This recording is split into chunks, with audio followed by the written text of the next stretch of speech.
السلام علیکم، آپ دیکھ رہے ہیں جیو لاوا نیوز اور میں ہوں فوزیہ قبل۔ ایک نظر ڈالتے ہیں آج کی نیوز پر۔ چترال میں کلائمیٹ چینج یعنی موسمیاتی تبدیلی کے رونما ہونے کے باوجود اور اس کے منفی اثرات پر ایک روزہ سیمینار منعقد ہوا، جس میں ماہرین نے حکومت پر زور دیا کہ چترال کی عوام کو کھانا پکانے اور خود کو گرم رکھنے کے لیے متبادل ایندھن کے طور پر سستی بجلی یا گیس فراہم کی جائے تاکہ جنگلات پر بوجھ کم ہو سکے اور یہاں کے لوگ قدرتی آفات کے نقصانات سے بچ سکیں۔ مزید تفصیلات گل حماد فروقی کی اس رپورٹ میں۔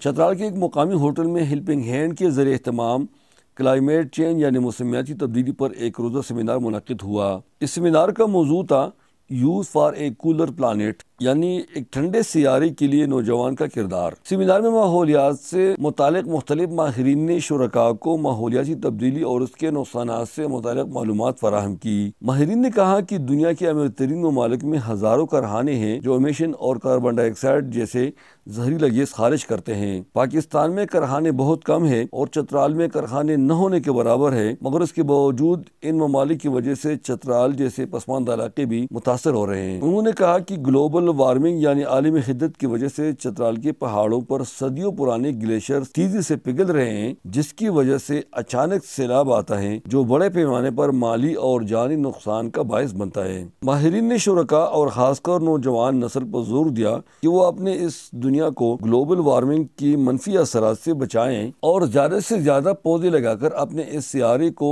ٹھنڈا رکھنے میں کلیدی کردار ادا کریں۔ سیمینار کے دوران مختلف شعبوں کے ماہرین نے پینلسٹ گفتگو میں اظہار خیال کرتے ہوئے لوگوں کے سوالات کے جوابات بھی دیے۔ شجاع الحق نے اس سیمینار کے اراز و مقاصد یوں بیان کیے۔ حکومت کو چاہیے کہ یہاں کے باسیوں کے لیے، یہاں کے لوگوں کے لیے کوئی الٹرنیٹ ڈھونڈ لے، ایندھن کے طور پر بجلی سستی ان کو دے دے اور گیس کا کوئی انتظام ہو۔ یہاں پہ ایک پروجیکٹ آیا بھی تھا گزشتہ حکومت میں کے دور میں، لیکن پھر وہ یہاں سے اٹھا کر کہیں اور لے جا کے شفٹ کیا۔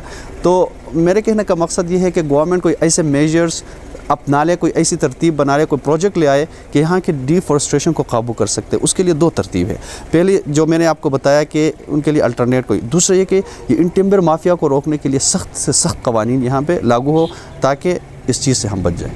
سیمینار میں شریک خواتین کا کہنا ہے کہ جب بھی کوئی قدرتی آفت آتا ہے تو اس سے بچے اور خواتین زیادہ متاثر ہوتے ہیں۔ سیمینار ہو رہا ہے کلائمیٹ چینج کے بارے میں، یہاں پر آئی ہوں۔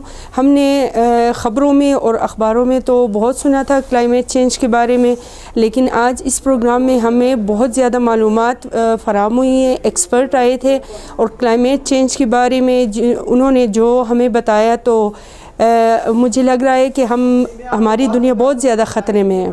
ہمیں تو اس بات کا احساس نہیں تھا، لیکن جب اب ہم نے ایکسپرٹ کی ویو سنی، ان کی باتیں سنی، تو ہمیں اندازہ ہو گیا ہے کہ ہماری دنیا کتنی خطرے میں کلائمیٹ چینج کی وجہ سے۔ اس سیمینار میں کثیر تعداد میں خواتین و حضرات نے شرکت کی جو اس دعا کے ساتھ اختتام پذیر ہوئی کہ اللہ تعالیٰ وطن عزیز کو ہر قسم کے شر اور قدرتی آفات سے محفوظ رکھے۔